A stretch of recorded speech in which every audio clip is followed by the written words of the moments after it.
بھائیو اب رہا یہ مسئلہ کہ یہ ہر ایشو ڈسکس کرتا ہے، جس کی وجہ سے شیخ زبیر لزئی رحمہ اللہ المتوفا 1435 ہجری بھی مجھ سے نالاں تھے کہ ہر موضوع پبلک میں ڈسکس نہیں کرنی چاہیے. تو اب یہ علمی میدان ہے تو مجھے اس معاملے میں ان سے اختلاف ہے. میں نے پہلے بھی کئی دفعہ کہا کہ علم کے میدان میں جذبات کی کوئی حیثیت نہیں ہوتی. میں اپنا پوائنٹ آف ویو علمی طور پر آپ کے سامنے رکھتا ہوں، آپ خود فیصلہ کیجئے کہ میرا یہ پوائنٹ آف ویو کیوں بنا ہے. تو بھائیو یاد رکھیں دنیا میں ہر طرح کے لوگ موجود ہیں، تمام مکاتب فکر کے لوگ موجود ہیں، اور ہر مکتب فکر کے لیے کچھ چیزیں جو ہے بون آف کنٹینشن ہوتی ہیں، کچھ چیزیں ان کے لیے زندگی موت کا مسئلہ ہوتی ہیں، کچھ چیزیں ان کے لیے بڑی اہم ہوتی ہیں، ان کے بغیر وہ کوئی اور بات سننے کے لیے تیار ہی نہیں ہوتے جب تک آپ ان کا وہ مسئلہ حل نہ کریں. مثال کے طور پر بریلویوں کے لیے، ان کی پبلک کے لیے جو ٹریننگ ہوئی ہے، ان کو آپ چاہے قرآن حکیم سے کوئی آیت پیش کریں، بخاری مسلم سے حدیث پیش کریں، وہ کہتے ہیں نہیں پائی تو اسی آئی گستاخ رسول ہو. ان کو یہ جو ایک ٹوٹکا سکھا دیا نا لوگوں کو گستاخ رسول کہنے کا اپنے علاوہ، تو جب تک گستاخیوں کے اوپر بات نہیں ہوگی انہوں نے اگلی بات ہی نہیں سننی. اور میں نے الحمدللہ پھر لیکچر ریکارڈ کروایا، مسئلہ نمبر 71B، انڈیا اور پاکستان کے بزرگوں کی 19 گستاخانہ عبارات کا تحقیقی جائزہ، جس میں میں نے کسی کو نہیں چھوڑا. اور بعض لوگوں نے اعتراض کیا جی آپ نے اس کے اندر وہ شیعہ کا ذکر نہیں کیا. بھائی میں تو اہل سنت کا مقدمہ پیش کر رہا تھا. الحمدللہ میں تو اپنے آپ کو بار بار کہتا ہوں کہ میرا منہج اہل سنت والا ہے، فرقہ نہیں. تو میں تو ہے ہی اہل سنت منہج کے اوپر بات کر رہا تھا، تو شیعہ کے حوالے سے مجھے حوالہ دینے کی ضرورت ہی نہیں تھی. ان کی گستاخیاں رافضیوں کی کوئی ڈھکی چھپی ہوئی ہیں. میں نے جنید جمشید والے لیکچر میں بھی کلیئر کٹ یہ جملہ بولا تھا، اتنا سخت جملہ بولا تھا، میں آج ریپیٹ کر دوں. اس میں نے بڑے غلو کے درجے تک کہا تھا کہ رافضی تو اس قابل ہی نہیں ہے کہ میں ان کی غلطیوں کو ڈسکس بھی کروں. میں تو اہل سنت کے مقدمے کی بات کر رہا تھا، لیکن اہم خام خواہ جملے پکڑتے ہیں. بےمان لوگ ہیں نا بیسیکلی، ان کی بےمانی بھی تو کھلنی ہوتی ہے نا. اچھا دیوبندی، آپ ان کی پبلک کے لیے اب سب سے بڑی جو مصیبت ان کے لیے بنی ہوئی ہے وہ کہتے ہیں نہیں جی آپ یہ پہلے تقلید کا مسئلہ حل کریں، جب تک امام حنیفہ کو بھی نہیں مانیں گے نا بات آگے نہیں شروع ہوگی. تو پھر ہمیں مسئلہ تقلید کے اوپر بات کرنی پڑتی، کیا کریں اس کے اوپر میں نے کیا. پھر عظمت صحابہ کے اوپر بات کرنی پڑتی ہے. مسئلہ نمبر 96 میں نے بتایا کہ صحابہ کے بھی طبقات ہیں، سارے کو ابو بکر عمر عثمان و علی کے برابر تو نہیں تھے، ان میں بھی کئی طبقات تھے. ان کے لیے بینچ مارک ہے ہجرت مدینہ سے پہلے، ہجرت مدینہ کے بعد، ٹھیک ہے جی، صلح حدیبیہ سے پہلے، صلح حدیبیہ کے بعد، فتح مکہ سے پہلے، فتح مکہ کے بعد. فرق ہے، بہت فرق ہے. مسئلہ نمبر 96 میں نے ریکارڈ کروایا. اہل حدیث کے لیے زندگی موت کا مسئلہ رفع الیدین ہے. آپ لاکھ بات کریں وہ کہیں گے پہلے رفع الیدین تھے بھائی جی گل کرو. بات بھی ٹھیک ہے ان کی، نماز کو چھوٹی چیز تو نہیں ہے. اور مصیبت تو بنی ہوئی ہے کہ جب ہم اپنے آپ کو سنی کہتے ہیں جی وہ شیعہ اپنی کتابوں پہ نہیں چلتے، تو سنی کون سا اپنی کتابوں پہ چل رہے ہیں؟ 95% سنی جو ہے بخاری اور مسلم میں لکھے ہوئے حدیث کے طریقے کے اوپر نماز ہی نہیں پڑھتے سوائے اہل حدیث کے. تو سنیوں نے کون سی اپنی کتابوں کے اوپر عمل شروع کر دیا ہے کہ ہم اہل تشیع کو کہیں کہ آپ نہج البلاغہ میں ابو بکر عمر کی شان میں جو خطبے ہیں علیہم السلام، ان خطبوں کو آپ بیان کریں. مولا علی علیہ السلام کے خطبے ابو بکر علیہ السلام اور عمر علیہ السلام کے بارے میں وہ کیسے بیان کریں؟ وہ کہیں گے پہلے تسی اپنی مرضی سے ڈنڈا پھیرو نا. تو ہے تو سارے ننگے ہیں نا اس امام کے اندر. تو الحمدللہ ہم حق بات کرتے ہیں. تو میں نے پھر رفع الیدین پہ مسئلہ نمبر 70B ریکارڈ کروایا، مسئلہ نمبر 84 فاتحہ خلف الامام کے اوپر ریکارڈ کروایا. اب بھائیو اہل تشیع کی طرف بھی آئے جن میں سے اکثر رافضی ہو چکے ہیں، ان کے لیے بھی ایشو جو ہے وہ یزید سب سے بڑا ایشو ہے. اور ہمیں سب سے بڑے ایشوز توحید کے بعد ان سے یہ ہے کہ صحابہ پر سب و شتم کرتے ہیں، لیکن ہم ان کو اپنی شکلیں کیسے دکھائیں؟ وہ ہمیں کہتے ہیں کہ آپ ہمیں سب و شتم کا کہتے ہیں. سب و شتم تو معاویہ بن ابی سفیان رضی اللہ تعالیٰ عنہ نے شروع کروایا تھا. ابھی منہ اڑ کے بہ جانے ہیں، پھر میں ہی بات کروں گا نا. تو پھر میں وہی بات کروں گا بھائی ہمارے بارے میں تو ہمارے محبوب صلی اللہ علیہ وسلم نے ہمارے لیے ایک گائیڈ لائن دے دی ہے، بخاری اور مسلم کی متفق علیہ حدیث ہے کہ تم سے اگلی قومیں اس لیے ہلاک ہوئیں کہ ان کے اشرافیہ کے لیے الگ قوانین ہوتے تھے اور عام لوگوں کے لیے الگ. اللہ کی قسم اگر میری بیٹی فاطمہ بھی چوری کرتی میں اس کے بھی ہاتھ کٹوا دیتا. فاطمہ سے بڑھ کر کس کا مرتبہ ہے؟ بخاری اور مسلم کی متفق علیہ حدیث ہے، جنتی عورتوں کی سردار ہیں فاطمہ علیہ السلام رضی اللہ تعالی عنہا. تو اسی طریقے سے اگر ہم رافضیوں کے سب و شتم کے خلاف بولیں گے تو معاویہ بن ابی سفیان کا سب و شتم بھی اسی طریقے سے غلط ہوگا. بلکہ اگر آپ میری پرسنل رائے پوچھیں تو میں یہ کہوں گا کہ جو نبی کا صحابی ہے اس سے ایکسپیکٹیشن کم ہے کہ وہ اس معاملے میں زیادہ ڈیویٹ کرے. آج کے لوگوں کو آپ کہہ سکتے ہیں 1400 سال بعد ہے، ان تک تو کوئی بگڑی ہوئی حالت میں چیزیں پہنچی ہیں، لیکن جو اس دور میں موجود تھے ان کا معاملہ جو ہے نا وہ زیادہ اس حوالے سے سخت ہو جاتا ہے. اس لیے پھر میں نے مسئلہ نمبر 61 ریکارڈ کروایا, حسینیت اور زیدیت کا تحقیقی جائزہ. مسئلہ نمبر 101 صحیح مسئلہ خروج اور فکر حسین حق پرستی کی علامت ہے. مسئلہ نمبر 102 فضائل حسین اور یزید کے جھوٹے دفاع کے علمی جوابات. الحمدللہ تو اس حوالے سے میں نے اہل سنت کا منہج بالکل واضح کیا ہے. تو اب سب و شتم کے حوالے سے اگر اہل سنت نے سیدنا ابو بکر, عمر, عثمان اور علی رضی اللہ عنہ مجمعین باقی صحابہ کا دفاع کرنا ہے تو پھر اس میں ایک قانون رکھنا ہوگا. اور یہ جو مجھے بار بار کہتے ہیں نا جناب کہ جس نے مسئلہ یزید اٹھایا, بھائی مسئلہ یزید تو 2008-9 کے اندر ڈاکٹر ذاکر نائک نے اٹھایا. اس سے پہلے اللہ کی قسم میری اس لیول کی تحقیق نہیں تھی. اس کی تحقیق میں نے مسئلہ نمبر 61 ریکارڈ کروایا اور بعد میں باقی لیکچر, اور میرے ٹوٹل 11 لیکچر ہیں اس ٹاپک پہ. میرے 200 لیکچر میں سے 11 ہیں اور صرف 5% بنتے ہیں. کہتے ہیں ہر وقت باتیں کرتا ہے, 5% ہے.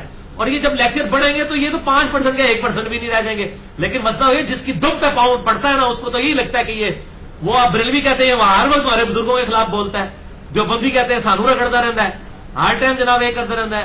اہل تشیع کہتے ہیں دیکھو ذرا معاویہ کی غلطیاں بیان کرتا ہے, پھر رضی اللہ تعالیٰ عنہ بھی کہتا ہے. تو خوش تو کوئی بھی نہیں ہے. اہل حدیث تو ماشاءاللہ جتنے میرے ساتھ وہ محبت کر رہے ہیں وہ آپ کے سامنے ہی ہے, انڈیا کے ہوں, پاکستان کے ہوں یا باقی ملکوں کے. ان کی جو محبت ہے, جس طریقے سے میرے ساتھ گالی گلوچ تک محبت فرماتے ہیں, وہ تو سب کے سامنے کھلی ہوئی ہے, کوئی ڈھکی چھپی ہوئی بات تو نہیں ہے. تو یہ ڈاکٹر ذاکر نائک نے مسئلہ اٹھایا, ہم نے جواب دیا. آپ ہمیں جوتیاں مارے اور ہمارے رونے میں بھی پابندی لگائیں, ہم روئے نہیں نا. مسئلہ تو انہوں نے اٹھایا. اس وقت کون سا عالم سامنے آیا مجھے بتائیں جس نے ڈاکٹر ذاکر نائک کا بائی نیم رد کیا ہو. اب میں خصوصاً اہل حدیث سے مخاطب ہوں, زیادہ پیڑتے انہوں ہے نا میرے اس مسئلے اس مسئلے میں. ویسے تو سب سے زیادہ الحمدللہ اہل حدیث کی پبلک مجھ سے محبت کرتی ہے, اور میں آج پھر کہتا ہوں کہ میں تمام مکاتب فکر میں حق کے سب سے زیادہ قریب اہل حدیث کے منہج کو سمجھتا ہوں. مجھے کوئی اس پہ آر نہیں ہے کہنے کے اوپر الحمدللہ, لیکن میں باقیوں کی تکفیر نہیں کرتا. جن مسئلوں میں میرا اختلاف ہے ڈنکے کی چوٹ پہ کرتا ہوں. تو میں اب اہل حدیث سے سوال کرتا ہوں کہ دسو کیڑا مولوی توڑا جس نے بائی نیم یزید کا رد کیا ہو, ایک بتا دو پوری دنیا کے اندر. جب ہم بات کر رہے ہیں سارے ہمارے خلاف پنجے جھاڑ کے, بلکہ ابھی تو آپ اپنے بابے کی خبر لیں کفایت اللہ سنابلی ہندی کی, جو ہے وہ یزید کو رضی اللہ تعالیٰ نے اس نے لکھا ہے اپنی کتاب کے اندر. اپنی منجی تلے پہلے ڈنڈا پھیرو نا تو پتہ چل جائے گا. ہاں یہ میں ضرور کہتا ہوں کہ بائی نیم مینشن کیے بغیر 2 بندوں نے کام کیا ہے, شیخ زبیر علی زئی رحمہ اللہ المتوفا 1435 ہجری, اور حافظ عمر صدیق صاحب جن کے جھوٹے الزامات کے خلاف میں نے لیکچر بھی ایک پورا 1 گھنٹہ لگایا. میں ان کی اس معاملے میں ابھی بھی قدر کرتا ہوں, اور میں اسے اہل حدیث میں ایک مجاہد بندہ سمجھتا ہوں. اس حوالے سے جتنا وہ یزیدیت کے خلاف کھڑا ہوا ہے میں اس کو انڈورس کرتا ہوں اس مسئلے میں. دیکھیں اس نے مجھے جاہل, چھوکرا, تکیہ باز, رافضی, پتہ نہیں پنجابی جو نے شاید ماں پہن دی گالا بھی بریکٹ کٹیاں نے, لیکن میں اتنا پازیٹو ہوں ان کے بارے میں. اور میں الحمدللہ اس ویڈیو میں کہہ رہا ہوں کہ میں عمر صدیق صاحب کے ساتھ کھڑا ہوں یزید کے مسئلے میں. یہ نہیں ہوگا کہ انہوں نے مجھے غلط کہا تو میں نہیں, حق بات میں کوئی بھی کھڑا ہوگا میں اس کے ساتھ ہوں الحمدللہ. تو اسی مسئلے میں ناسبیت کے ایشو میں جو ڈاکٹر طاہر القادری صاحب کا اختلاف ہے عرفان شاہ مجدی کے ساتھ, میں اس مسئلے میں ڈاکٹر طاہر القادری کے ساتھ کھڑا ہوں. عرفان شاہ مجدی ناسبی ہے, چھپا ہوا ناسبی ہے. ناسبیت ہی تو ہے نا. حضرت حسن کی شہادت کے دن آپ امیر معاویہ کانفرنس کروا رہے ہیں. اسی معاویہ بن ابی سفیان رضی اللہ تعالیٰ کے بیٹے یزید نے زہر دے کے قتل کروایا تھا حضرت حسن کو. آپ لوگوں کو شرم نہیں آتی؟ کوئی اور دن نہیں آپ کو ملتا؟ 10 محرم کے دن آپ نے فضائل معاویہ کانفرنس رکھی ہوتی ہے. یہ جان بوجھ کے ہمیں تکلیف دیتے ہیں. آپ کریں, لاکھ بار کریں. ہم بھی, ہمارے نزدیک تو حضرت معاویہ کی یہی فضیلت کافی ہے کہ وہ صحابی ہیں. اسی درجے پہ کوئی نہیں پہنچ سکتا. تو اس قسم کی چیزیں نہیں ہونی چاہیے. تو میں الحمدللہ ساتھ ہوں, لیکن بائی نیم ان دونوں نے بھی نہیں رد کیا. نہ ڈاکٹر ذاکر نائک کا رد کیا حافظ عمر صدیق نے, نہ بائی نیم کیا شیخ زبیر علی زئی صاحب نے. نجی محفلوں میں میرے سامنے کہتے تھے. وہ پہلا بندہ تھا جس نے مجھے کہا تھا کہ ڈاکٹر ذاکر نائک علی بھائی یزیدی ہے. میں تو اس کو چھوڑ دیا. میں نے پہلی بار یزیدی کی ٹرم جو ہے شیخ زبیر صاحب کے منہ سے سنی تھی. اس وقت پھر میں نے کہا یہ کیا مسئلہ ان کا, اس نے جو قسطنطینیہ والی بشارت فٹ کیا. اس کے بعد میں نے تحقیق کرنی شروع کی. پھر میں نے پمفلٹ لکھا رافضیت, ناسبیت اور زیدیت کا تحقیقی جائزہ. اس کی پروف ریڈنگ شیخ صاحب سے پھر بعد میں نے کروائی. اس وقت تو میری تحقیق کا آغاز ہوا, لیکن بائی نیم انہوں نے بھی کہیں پر مینشن نہیں کیا. اس حوالے سے مولانا اسحاق صاحب نے کیا, لیکن اب مسئلہ یہ ہے کہ ان کو تو مولویوں نے سرٹیفکیٹ دیے ہوئے, ان کو کوئی مطلب فکر آن نہیں کرتا. لہذا میں ان کا ریفرنس اس لیے اس حوالے سے کوٹ نہیں کر رہا. باقی انہوں نے جو اس حوالے سے کام کیا ہے وہ پوری دنیا میں قدر کی نگاہ سے دیکھا جاتا ہے. مجھے کئی معاملات میں ان سے اختلاف ہے اور میں نے ان سے ملاقات میں بھی کہا تھا کہ آپ بہت زیادہ جذباتی ہو جاتے ہیں بعض اوقات. میں نے ان کو بالکل کلیئر کٹ، اور میں یہ ویڈیو کی وسادت سے ان کے چند جو پکے قسم کے فالوور ہیں میں ان کو بالکل یہ کلیئر کٹ بتا دوں. میں نے مولانا اسحاق مدنی صاحب کو کہا تھا کہ آپ کا جو سٹانس ہے حضرت معاویہ بن ابی سفیان رضی اللہ تعالیٰ کے بارے میں بعض اوقات آپ بہت زیادہ سخت الفاظ استعمال کرتے ہیں اور یہ مجھے اچھا نہیں لگتا. آپ علمی رد ضرور کریں لیکن آپ کے الفاظ بہت زیادہ سخت ہوتے ہیں. اور میں نے کہا مجھے پتا ہے آپ کی عمر اب 70 سے پلس ہے تو آپ حیران ہوں گے، حالانکہ آپ کو پتا وہ کتنے پکے حسینی تھے. مجھے آج تک یاد ہے انہوں نے اپنے دونوں ہاتھ میرے کندھے پہ رکھے ادھر پیچھے آ کے مجھے کہتے ہیں بیٹا آپ نے مجھے بہت اچھی وصیت کی ہے. یہ مولانا اسحاق مدنی صاحب نے، جب میں نے ان کو، یہ فیصلہ آباد والے، ان کا بیٹا مجھے آپ نے بہت اچھی وصیت کی ہے، یہ ان کے الفاظ تھے. تو الحمدللہ ہم غلو کے درجے میں کہیں نہیں جاتے اور وہ بھی نہیں جاتے تھے. میرے 40 سوالوں والے انٹرویو میں انہوں نے کلیئر کٹ کہا، جب میں نے پوچھا کہ یہ رافضی کہتے ہیں کہ حضرت عائشہ کا قتل جو ہے معاویہ بن ابی سفیان نے کہا بالکل جھوٹ بولتے ہیں، ان کا جنازہ تو اوپنلی ہوا ہے، کوئی قتل نہیں، حضرت عائشہ اپنی موت مری ہے، کوئی معاویہ بن ابی سفیان نے ان کے لیے گڑھا نہیں کھودا. اتنے منصف مزاج تھے اس حوالے سے. بعض کا جذباتی ہو جاتے تھے، ان کی عمر کا بینیفٹ بھی اس حوالے سے ان کو دینا چاہیے، میں یہ سمجھتا ہوں. بھائیو اس حوالے سے یہ بات یاد رکھیں کہ اس وقت دنیا گلوبل ولیج بن چکی ہے، یعنی ایک گاؤں چھوٹا سا. بلکہ میں کہتا ہوں کہ اب تو یہ گلوبل ولیج والا محاورہ بھی پرانا ہے، گلوبل ہوم ہے یہ پوری دنیا. گھر بیٹھے آپ دنیا کی کوئی لائبریری بھی ایکسس کر سکتے ہیں، اسمارٹ فون کے ذریعے، لیپ ٹاپ کے ذریعے، انٹرنیٹ کے ساتھ پوری دنیا کے ساتھ آپ جڑے ہوئے ہیں. اب یہ ہمارے جو اسمارٹ فونز ہیں لوگوں کے پاس، اس کے اندر الارم بھی آ چکے ہیں، نمازوں کی ٹائمنگ بھی آ چکی ہوئی ہے، انٹرنیٹ بھی اویلیبل ہے، کمپیوٹر بھی یہی ہے، ٹیمپریچر کا آپ نے پتا کرنا ہے وہ بھی یہی ہے، اور سوشل میڈیا جو ایک سمجھ لیں ایک ایٹم بم ہے. سب سے بڑا اس وقت میڈیا تو سوشل میڈیا ہے، فیس بک، یوٹیوب، واٹس ایپ اور یہ باقی جتنے ساری چیزیں ہیں. اس کی وجہ سے دنیا گلوبل ولیج نہیں گلوبل ہوم بن چکی، ایک گھر کی مانے. اب وہ زمانے گئے کہ جب یہ چند خاص موضوعات چند لوگوں تک محدود تھے. اب کوئی ایک بندہ حدیث کو شیئر کرا دینا ایک فیس بک کے اوپر تو لاکھوں لوگوں تک پہنچ جاتی ہے. ایسے بھی ہمارے لوگ ہیں جن کے فالوورز 10 لاکھ سے زیادہ ہیں، ایسے علماء بھی ہیں. تو جب وہاں پہ کوئی چیز شیئر ہوگی 10 لاکھ لوگوں تک پہنچے گی اور 10 لاکھ آگے جتنوں تک پہنچائیں گے تو اب آپ یہ کہیں گے کہ یہ گلاں وہاں بھی نہیں کرنی چاہیے، اور پائی وہاں بھی سے پہلے ہی ہو گئی ہیں گلاں. ڈاکٹر ذاکر نائک نے جب بات کی تو کروڑوں لوگوں تک تو اسی وقت پہنچ گئی نا، وہ تو ایک انٹرنیشنل اسپیکر ہے. جب یزید کے بارے میں بات کی تو مسئلہ تو انہوں نے چھیڑا، ہم نے تو جواب دیا. جوتیاں بھی آپ ہمارے سر پر مارے اور ہمیں رونے بھی نہ دے. تو اس حوالے سے جو لوگ کہتے ہیں سلف کا فہم، تو میں یہ کہوں گا کہ ہمارے سلف بڑے نیک نیت تھے. امام احمد بن حنبل المتوفا 241 ہجری، اگر انہوں نے یہ بات کہی تھی کہ مشاجرات صحابہ یا اس طرح کے ایشوز ہمیں پبلکلی ڈسکس نہیں کرنے چاہیے تو بالکل ٹھیک کہا تھا انہوں نے.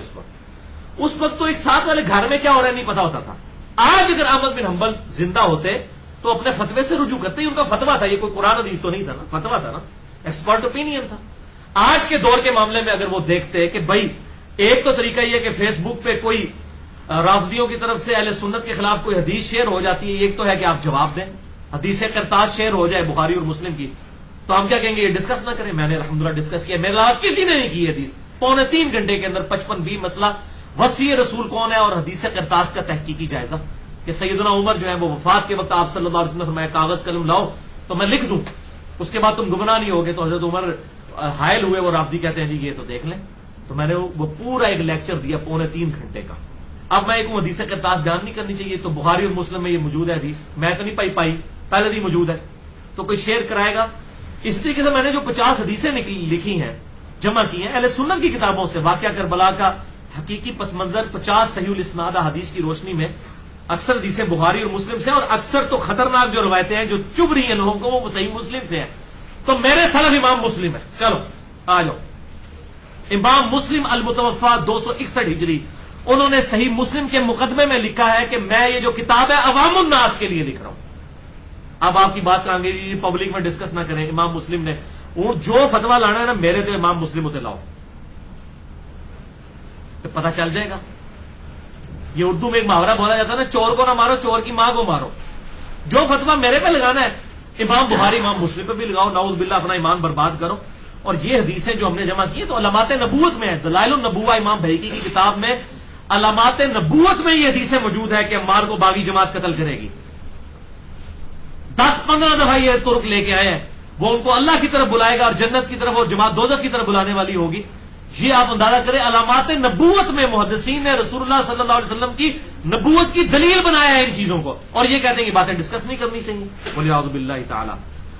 تو اب الزامی جواب پھکی کے طور پر سن لیں گے. بڑے مزے کی بات ہے کہ بریلوی آپ سے کہیں گے کہ جناب یہ قُلْ إِنَّمَا أَنَا بَشَرٌ مِثْلُكُمْ آیت ڈسکس کرنے کی ضرورت نہیں، بڑی گستاخی ہے، اور تھوڑی آیتیں ہیں جی قرآن اندر، وَمَا أَرْسَلْنَاكَ إِلَّا رَحْمَةً لِّلْعَالَمِينَ، یہ کیوں نہیں آپ ڈسکس کرتے؟ تسی ہر وقت نبی دی گستاخی تلاش کرتے ہو. تو یہ قرآن میں کیا گستاخی ہے؟ قُلْ إِنَّمَا أَنَا بَشَرٌ مِثْلُكُمْ، وہ تو آپ کو گستاخ کہتے ہیں جو یہ آیت پیش کریں. اہل حدیثوں کو گستاخ اسی وجہ سے کہتے ہیں. تو پھر ٹھیک ہے، آپ یہ آیت بیان کرنا شروع کر چھوڑ دیں. کیا رسول اللہ کی عظمت زیادہ ہے یا صحابہ کی عظمت زیادہ ہے؟ رسول اللہ صلی اللہ علیہ وسلم کی عظمت پر کروڑوں اربوں صحابہ اور باقی ساری امت قربان. تو وہ تو کہتے ہیں آپ گستاخی کر رہے ہیں، تو آپ بھی بیک فٹ پہ چلے جائیں نا. آپ کہتے ہیں نہیں حق ہے ہم بیان کریں گے، عقیدہ ہے بیان کریں گے. تو یہ عقیدہ نہیں جو ہم بیان کرتے ہیں. دیوبندی آپ کو کہیں گے، اور مجھے پتا ہے دیوبندی بڑے سخت خلاف ہیں اہل حدیث کے، وہ کہتے ہیں کہ جی یہ ہر مجلس میں بیان کرتے ہیں جامعہ ترمذی کی روایت کہ حضرت عمر نے اپنے دور میں حج تمتع پہ پابندی لگائی تو ان کے بیٹے عبداللہ بن عمر نے مخالفت کی، تو اگر حضرت عمر بھی غلط فتویٰ دیں تو ان کی بھی مخالفت ہوگی رسول اللہ کے مقابلے پر صلی اللہ علیہ وسلم.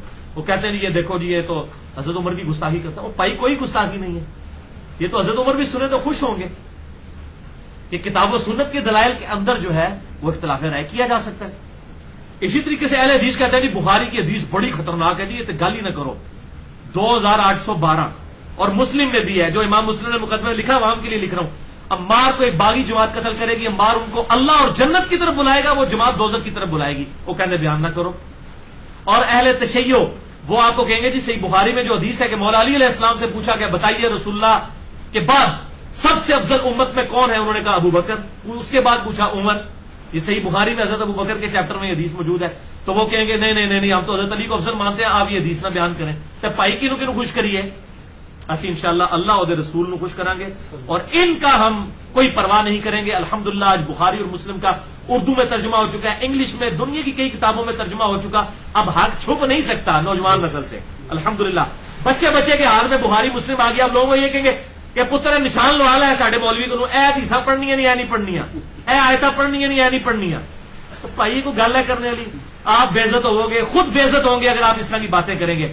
اور اسی لیے وہ کہہ رہے ہیں نا، کچھ علماء نے میٹنگ کر کے یہ کہا کہ علی کو جواب نہ دو یہ مشہور ہو جائے گا. دوسرے کہتے ہیں بھائی مشہور کے وہ پہلے ہی اتنا مشہور ہے جواب دینا پڑا ہے، تو جواب دو. میں کہنا جواب دو اور بے عزت ہو گے. تھوڑی پبلک تو لتر مارے گی کہ بھی بخاری اور مسلم میں یہ حدیثیں موجود ہیں اور آپ اس کو کہہ رہے ہو، تو سب سے پہلے صحیح بخاری صحیح مسلم کے اوپر فتویٰ لگاؤ. تو بھائی ایسی جدید صورتحال کے اندر دو قسم کی اپروچز ہیں، دو قسم کی اپروچز ہیں. اپروچ نمبر 1 یہ ہے جو یہ مولویوں کی ہے کہ جی کبوتر کی طرح آنکھیں بند کر لیں، آنکھیں بند کر لیں کبوتر کی طرح، اپنے مسئلے بیان کریں دوسرے چھوڑ دیں. اور دوسری اپروچ ہے منصفانہ اپروچ کہ حق کے ساتھ جو باتیں بخاری اور مسلم میں آئی ہیں صحیح سند کے ساتھ ہم تک پہنچی ہیں، ہم ان کو پبلک تک پہنچائیں. اور یہ قرآن نے ہمیں سکھائی اپروچ. فَأْتُوا بُرْهَانَكُمْ إِن كُنتُمْ صَادِقِينَ، لاؤ اپنی دلیل اگر تم سچے ہو. قرآن تو کافروں کہتا ہے اپنی دلیل پیش کرو، تو قرآن جس مخاطب کو کہہ رہے وہ مخاطب نہیں کرے گا کہ تم بھی دلیل پیش کرو. تو ہم الحمدللہ کتاب و سنت سے یہ دلیل پیش کریں گے. اور سورۃ النحل کی آیت نمبر 125 جس کے کانٹیکسٹ میں یہ 4 لیکچر چل رہے ہیں. ادعوا الى سبیل ربک بالحکمہ والموعظۃ الحسنہ وجادلہم باللتی ہی احسن. اس کے تحت ہم الحمدللہ حق بات کر رہے ہیں. تو میں یہ دوسری اپروچ کے ساتھ ہوں، لیکن یہ بڑی مشکل اپروچ ہے، بڑے مضبوط اعصاب چاہیے. یہ سارے لوگ مخالف ہو جاتے ہیں. الحمدللہ یہ اللہ تعالیٰ نے مضبوط اعصاب دیے ہیں تو ان کو برداشت کریں، یہ اللہ کی دین ہوتی ہے الحمدللہ. اور پھر ذہانت اور انٹلیکچوئل لیول پہ جا کے تعصب سے پاک ہو کر حق بات لوگوں کو بتانا، اہل سنت کا صحیح منہج لوگوں کے سامنے پیش کرنا، یہ بڑا مشکل کام ہے. اور یہ الحمدللہ ہم کرنے کی کوشش کر رہے ہیں. اور تمام مکاتب فکر کی جو حق بات ہے وہ قبول کرتے ہیں، جو غلط بات ہے اس کا رد کرتے ہیں، ڈنکے کی چوٹ پہ کرتے ہیں. کسی کے ساتھ کوئی رشتہ داری نہیں ہے ہماری اس حوالے سے. تو الحمدللہ میں یہ اکثر کہتا ہوں کہ ہم نے یہ ایک انٹرنیشنل علمی جنرل سٹور کھولا ہوا ہے. جیسے وہ یہ بڑے بڑے انٹرنیشنل سٹور ہوتے ہیں نا، وہاں ہر قسم کا سودا بکتا ہے. آپ کے تو چھوٹے چھوٹے کنویں ہیں، کسی نے اپنی بحثیں جو ہے صرف رفع الیدین اور آمین تک رکھی ہوئی ہیں، کسی نے صرف اپنی سب و شتم تک رکھی ہوئی ہیں، کسی نے صرف تقلید تک رکھی ہیں، کسی نے گستاخانہ باتوں تک. پورا دین ادھر تھلے انہوں کا گھومتا ہے. یہ ہے الحمدللہ علمی جنرل سٹور. ہر ٹاپک ڈسکس کریں گے اور الحمدللہ سینکڑوں موضوعات کمپیریٹو اسٹڈی کرنے کے بعد میرے ریکارڈ ہو چکے ہیں. اور یہ الحمدللہ ویڈیو بکس ہیں. کتاب پڑھ، مجھے لوگ کہتے ہیں کتاب لکھیں. یہ ایک لیکچر حیات النبی پہ جو میں نے 2 گھنٹے کا دیا ہے، کتاب لکھوں تو 500 صفحے چاہیے، کون لکھے؟ لیکن وہ 500 صفحے کتاب کوئی پڑھے گا بھی نہیں. 2 گھنٹے کا لیکچر لوگ سنیں گے، اور کتنے لوگ سنتے ہیں، حق بات الحمدللہ قبول کرتے ہیں. تو میں یہ مشورہ دوں گا اپنے مخالفین کو کہ کم از کم ایک دفعہ اہل سنت پاک.com وزٹ کریں، خصوصاً اس میں آل اختلافی مسائل میرے دیکھیں، اور سینکڑوں موضوعات کے اوپر تقریباً 150-200 لیکچرز ریکارڈ ہو چکے ہیں کئی موضوعات کے اوپر. ان کو اسٹڈی کریں. اور آپ پھر mirza_95@yahoo.com پہ مجھے ای میل کر کے بتائیں کہ اردو لینگویج کے اندر کس بندے نے اس طرح کا کام کیا ہوا ہے. اور میں کوئی تکبر کے طور پہ نہیں کہہ رہا، میں اپنا درد آپ کے سامنے رکھ رہا ہوں. اور الحمدللہ آج دنیا میں 60% مسلمان اردو سمجھتے ہیں. انڈیا، پاکستان، بنگلہ دیش، نیپال، یہ 60% مسلمان تو یہاں کے ہیں. پوری دنیا میں انگلش سمجھنے والے تو 20-25% لوگ ہیں، 60% اردو سمجھنے والے لوگ ہیں. اور الحمدللہ ہماری دعوت ہر بندے تک پہنچ رہی ہے. اس حوالے سے دنیا کے ہر بر اعظم میں پہنچی ہوئی ہے، اور الحمدللہ ہر موضوع پہ. اور کئی موضوعات تو مولویوں کی کیپیسٹی سے باہر ہیں. اب میں آپ کو بتاتا ہوں ایک موضوع، مجھے بتائیں کسی نے لیکچر دیا ہو. پروفیسر رچرڈ ڈاؤکنز کی کتاب ہے دا گاڈ ڈیلوژن. ہمارے جیلم شہر کے اندر آج سے 5 سال پہلے تک یہاں پہ کچھ پروفیسر سے وہ کتاب بانٹ رہے تھے کہ خدا کا نظریہ ایک ڈیلوژن فرسودہ ہے. اسلام آباد میں تو آپ چھوڑ دیں کیا حالت ہے، پوری دنیا میں سب سے زیادہ یہ کتاب چھپتی ہے خدا کے نظریے کے خلاف. جو کتاب چھپتی ہے یہ دا گاڈ ڈیلوژن ہے. رچرڈ ڈاؤکنز آکسفورڈ یونیورسٹی کا پروفیسر ہے، 78 سال اس کی عمر ہے، ابھی بھی زندہ ہے مردود. اللہ اس کو ہدایت دے. تو اس نے کتاب لکھی تقریباً 450 صفحات پر. میں نے وہ کتاب پڑھ کر میں نے اس کے اوپر 2 گھنٹے کا لیکچر اس کے جواب میں ریکارڈ کروایا ہے. الحمدللہ ہو کریٹڈ گاڈ اور جدید شیطانی وسوسوں کا تحقیقی جائزہ، مسئلہ نمبر 83B. کس مولوی کی کمپیٹنسی ہے کہ یہ کام کرے؟ ان بیچاروں کو تو سائنس، ان کو تو ابھی تک نہیں پتا چلا انگریزی مسلمانوں کی زبان ہے یا کافروں کی زبان ہے. جو بیچارے اس سے نہیں باہر نکلے ہوئے ہیں، وہ کہتے ہیں جی پہلے عربی سیکھو. پائی میں کہنا تھی انگریزی سیکھی ہے، آؤ انگریزی مناظرہ کرو میرے نال. خدا کا نا جی اللہ دے بندے ہو. یہ میں صرف الزامی بات پہ کروں، کدھر آئی نہ جائے کوئی مناظرہ کروں. مناظرہ زیادہ کوئی نہیں کرنا پائی.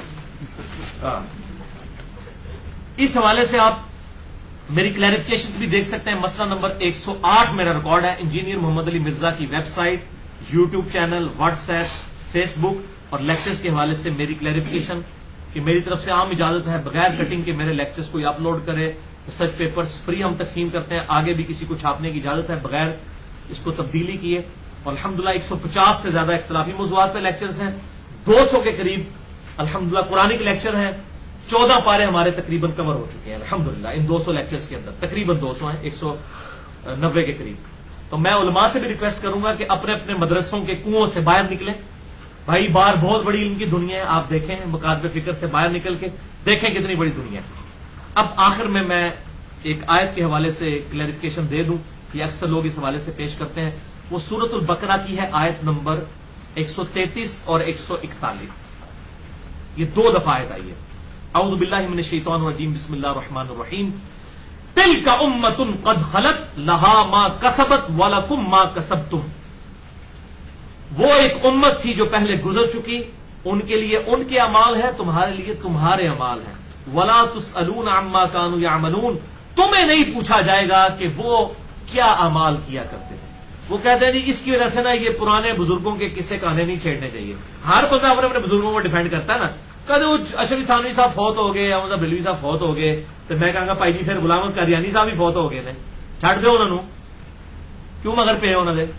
یہ پھر الزامی جواب یہ بھی ہوگا نا.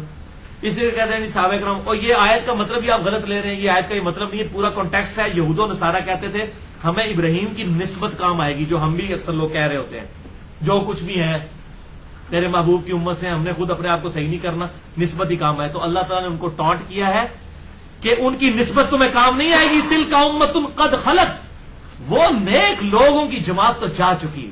لہا ما کسبت ولکم ما کسبتم. جو نیکیاں انہوں نے کمائی تھی وہ اپنے ساتھ لے گئے ہیں، تمہاری نیکیاں تمہارے کام آئیں گی. تمہیں نہیں پوچھا جائے گا انہوں نے کیا نیک اعمال کیے. یہ برائیوں کے بارے میں نہیں ہے. اگر برائیوں کے لیے ہوتا تو یہ لہا ما کسبت ولکم ما کسبتم نہ ہوتا، بلکہ ہوتا علیہا مکتسبت وعلیکم ما کسبتم. اس کے لیے اس کا وبال ہے جو اس نے کیا، اور تمہارے لیے اس کا وبال ہے جو تم نے کمایا. جیسے لا یکلف اللہ نفسا الا وسعها، لا یکلف اللہ نفسا الا وسعها، لہا ما کسبت وعلیہا مکتسبت. لہا ما کسبت وعلیہا مکتسبت. لہا نیک امال، وعلیہا اور بروں کا وبال اسی پر ہوگا جو اس نے کیا. ورنہ تو قرآن حکیم خود حضرت یوسف علیہ السلام کے بھائی صحابی نہیں تھے، 2 نبیوں کے صحابی تھے، حضرت یعقوب کے، حضرت یوسف علیہ السلام کی. ان کی غلطیاں نہیں بیان کی ہیں قرآن میں، تو پھر ہونا چاہیے کہ یہ واقعات نہ بیان کیے جائیں. قرآن تو عبرت پکڑتا ہے. آدم علیہ السلام کا بھی کہا کہ سورہ اعراف میں کہ آدم علیہ السلام کی غلطی اس لیے بیان کی تاکہ تم عبرت حاصل کرو اولاد آدم، کہ تم اس طرح گمراہ نہ ہو جانا جس طرح شیطان نے ورگلایا تھا حضرت آدم علیہ السلام کو. تمہیں نہ کہیں ورگلا دیں. گمراہی کا لفظ تو ہم آدم علیہ السلام کے لیے استعمال نہیں کرتے، لغزش کروائی تھی. تو اچھا اس میں یہ کہتے ہیں کہ جی تسی جڑا ہے یہ جنگ جمل صفین نہروان سے کون سی عبرت حاصل کرنی پائی؟ سب تو بڑی عبرت آج دے دور دی امام مہدی کی خوشخبریاں نہیں ہیں ابو داؤد اور مسند احمد کے اندر کہ اس وقت تک قیامت نہیں آئے گی کہ جب تک میری بیٹی فاطمہ کی اولاد میں سے میرے نام پر، جس کے باپ کا نام میرے باپ کے نام پر، اس کی ماں کا نام میری ماں کے نام پر ہوگا، امام محمد بن عبداللہ مہدی نہ پیدا ہو جائے، پوری دنیا کو انصاف سے بھر دے گا. تو امام مہدی جو ہے وہ حضرت حسن حسین کی اولاد میں سے ہوں گے، وہ یزیدی ہوں گے. خلافت قائم کرنے کے لیے آپ کو پتا ہونا چاہیے کہ خلافت کے ساتھ ظلم کیا ہوا، خلافت کیسے ملوکیت میں بدلی. یہی تو مولانا مودودی کا مقدمہ تھا خلافت و ملوکیت کے اندر. ان کو کسی سے تکلیف نہیں تھی، اور مولانا مودودی نے جواب دیا تھا. یاد رکھیں، محمود احمد عباسی ناسبی منکرین حدیث، اس نے کتاب لکھی تھی حضرت علی کے خلاف، اس کا جواب دیا تھا مولانا مودودی نے کہ آپ لوگ یہ بات کیا کر رہے ہو. اچھا اس کو سارے جو ہے نا، وہ فیض عالم صدیقی ہمارا جیلم کا تھا یہاں پکا ناسبی، مرتے دم تک اہل حدیث مسجد کا امام رہا، ٹھیک ہے. اس وقت پھر اس کو وہ قتل بھی ہو گیا تھا. تو مسئلہ یہ کہ اپنی زندگی میں تو سپورٹ کرتے رہتے ہیں، بعد میں کہتے ہیں ہمارا اعلان برات ہے. ابھی بھی اعلان برات تو کوئی نہیں، اس کے خلاف کو کتاب تو کوئی نہیں آئی ہے. ایک شیخ زبیر صاحب نے اس کے خلاف کو بات لکھی ہے، باقی اعلان برات تو لکھا ہوا اگر آیا بھی ہے تو کہتے ہیں جی وہ جی امام بخاری کو کھوتا کہتا تھا. او بھائی یہ ان کو تکلیف ہے، اس نے حضرت علی کو جو گالیاں نکالی اس کی کوئی تکلیف نہیں کسی کو. یہ تو نہیں ہونا چاہیے نا. تو یہ بالکل غلط پیش کرتے ہیں. تو الحمدللہ خلافت کے قیام کے لیے ضروری ہے کہ امت کو یہ بات پتا ہو. اور دوسری بات پھکی کے طور پر قرآن کا حوالہ بھی لے جائیں اس حوالے سے. کتمان حق کرنے والے سورۃ البقرہ آیت نمبر 159 اور 60 ہے. اعوذ باللہ من الشیطان الرجیم، بسم اللہ الرحمن الرحیم. ان الذین یکتمون ما انزلنا من البینات، بے شک جو لوگ چھپا لیتے ہیں جو ہم نے نازل کی ہیں روشن چیزیں، قرآن کی آیات یا آپ صلی اللہ علیہ وسلم کی احادیث بھی، وہ بھی اللہ کی طرف سے وہی خفی تو ہے، والہدا اور ہدایت کی باتیں، من بعد ما بیناہ للناس، بعد اس کے کہ ہم نے لوگوں کو ان کو بیان کر دیا لوگوں کے لیے، فی الکتاب اپنی کتاب میں.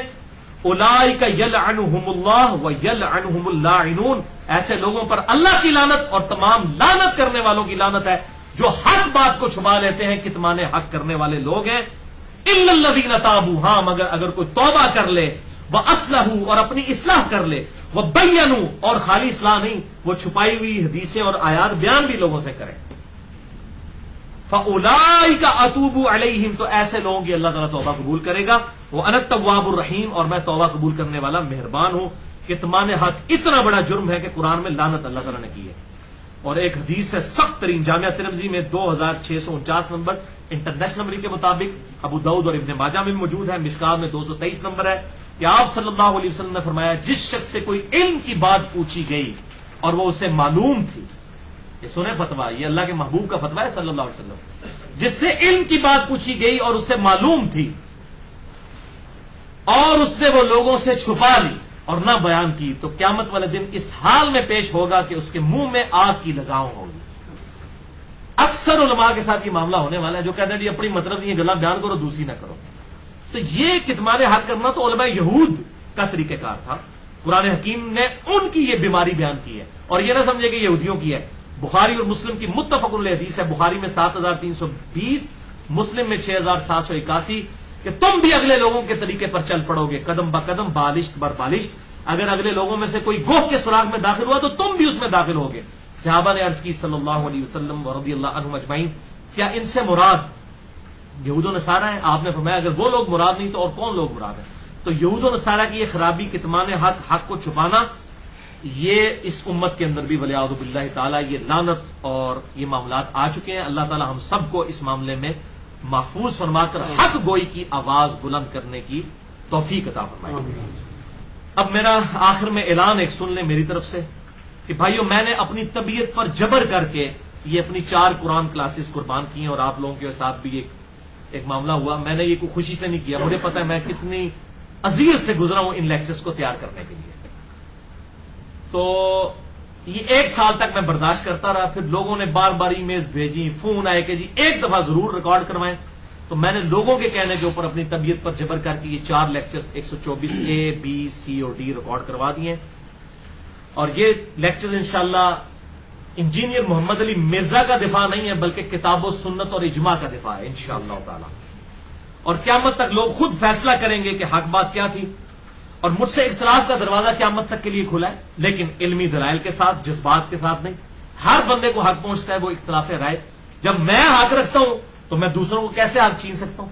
لیکن اختلاف رائے کریں، گالی گلوچ کرنا، کسی کو سرٹیفکیٹ جاری کر دینا، یہ آپ کام نہ کریں. نہ اللہ تعالیٰ نے آپ کی یہ ڈیوٹی لگائی ہے. آپ اپنی آخرت نہ برباد کریں. اس قسم کی ڈیوٹی خود لے کے اپنے ذمہ اور اپنی آخرت کی فکر کریں. اب اس کے علاوہ کوئی الزامات کوئی بچیں گے نہیں، وہ سارے اس کے اندر کور ہیں. میں نے ہر لحاظ سے کور کر دیے. پھر بھی اگر کوئی الزام آئے تو آئندہ میں نے اس ٹاپک پہ بالکل بات نہیں کرنی ہے. میں نے اپنے ساتھ اور کتنے اپنے سینئر بزرگوں کے ساتھ عہد کیا ہے. اس کے بعد جس نے سوال کرنا ہوگا صرف mirza_95@yahoo.com پہ مجھے ای میل کر کے مجھ سے تسلی والا جواب بھی لے سکتا ہے. اگر کوئی علمی پھکی چاہیے ہوگی تو انشاءاللہ تعالی وہ بھی اویلیبل ہوگی. پھکی والا معاملہ انشاءاللہ کبھی بھی ختم نہیں ہوگا، اویلیبل ہے. اور الحمدللہ دنیا میں 60% کے قریب مسلمان اردو زبان سمجھتے ہیں. یہ دعوت انشاءاللہ کروڑوں لوگوں تک پہنچی ہے اور پہنچے گی. انڈیا، پاکستان، بنگلہ دیش کے اندر، پوری دنیا کے اندر جہاں جہاں بھی اردو جاننے والے لوگ ہیں، اور دنیا کا کوئی براعظم نہیں لوگ موجود نہ ہو. اور الحمدللہ انہی علاقوں کے لوگ ہیں جو ڈائنامک یعنی اسلام کی لیڈرشپ کے اوپر پوری دنیا کے اندر جو لیڈنگ طور پر اسلام کو پھیلا رہے ہیں، وہ انڈیا، پاکستان، بنگلہ دیش کے لوگ ہیں. کدھر بھی آپ چلے جائیں، مشرق وسطیٰ کے لوگ بعد میں آتے ہیں، یہ لوگ لیڈنگ پوزیشن پہ ہیں. الحمدللہ یہ حق بات پہنچے گی. میں سب سے ریکویسٹ کروں گا کہ اس حق بات کو پہنچائیں. اور ایک خاص بات یہ کہ خدا کے لیے مولویوں کی اصلاح کی کوشش نہ کریں. مولوی بیانڈ ریپیئر ہے. کوئی گول کیپر اپنے پول میں گول نہیں پھینکتا، وہ تو ڈیفینڈ کرنے بیٹھا ہے اور اس کی مجبوری آپ سمجھیں. ہو سکتا ہے میری بھی اگر روٹی دین کے ساتھ جڑی ہوتی میں ان سے زیادہ حق چھپانے والا ہوتا. اللہ کا شکر ادا کریں کہ ہمیں یہ تقدیر نے ہمارے پہ غلبہ کیا نا کہ ہمیں ویسے حالات نہیں دیے. تو ان پہ غصہ بھی نہ کھائیں اور ان کے ساتھ مناظرہ بھی نہ کریں. ان کو ان کے حال پہ رہنے دیں. ان کی پبلک تک بات پہنچائیں. پبلک انشاءاللہ حق بات قبول کرے گی. اور میں تمام دنیا میں جو مسلمان ہیں اس دعوت حق کو پھیلانے کے لیے ہمارا ساتھ دے رہے ہیں ان سے دعا کروں گا. اپنے لیے اور میرے لیے وہ دعا کریں جو امام کائنات سید الاولین والآخرین شفیع المذنبین رحمت للعالمین سیدنا و مولانا امام اعظم محمد رسول اللہ صلی اللہ علیہ وسلم کی اکثر دعا ہوتی تھی. صحیح بخاری میں انٹرنیشنل نمبر کے مطابق 6399، صحیح مسلم 6840. اچھا جی، انڈیا میں مجھے بعض لوگ کہتے ہیں انٹرنیشنل مولانا. بھائی جی انٹرنیشنل یہ ہے، یہ نمبر انہیں ایسے میں دینا نا ایک عام آدمی بھی چیک کر لے. آپ کے مولوی تو جھوٹی روایتیں بیان کر کے چلے جاتے ہیں، پیچھے کو اس کا سر پیر نہیں ہوتا. یہ الحمدللہ میں نے بخاری مسلم کا انٹرنیشنل حوالہ دیا کہ آپ صلی اللہ علیہ وسلم کی اکثر دعا ہوا کرتی تھی، اللہم ربنا آتنا فی الدنیا حسنہ وفی الآخرۃ حسنۃ وقنا عذاب النار. اے اللہ ہمیں دنیا میں بھی بھلائیاں عطا فرما اور آخرت میں بھی بھلائیاں عطا فرما. اور آخرت کی سب سے بڑی بھلائی کیا؟ وقنا عذاب النار، اس آگ کے عذاب سے ہمیں بچا لے.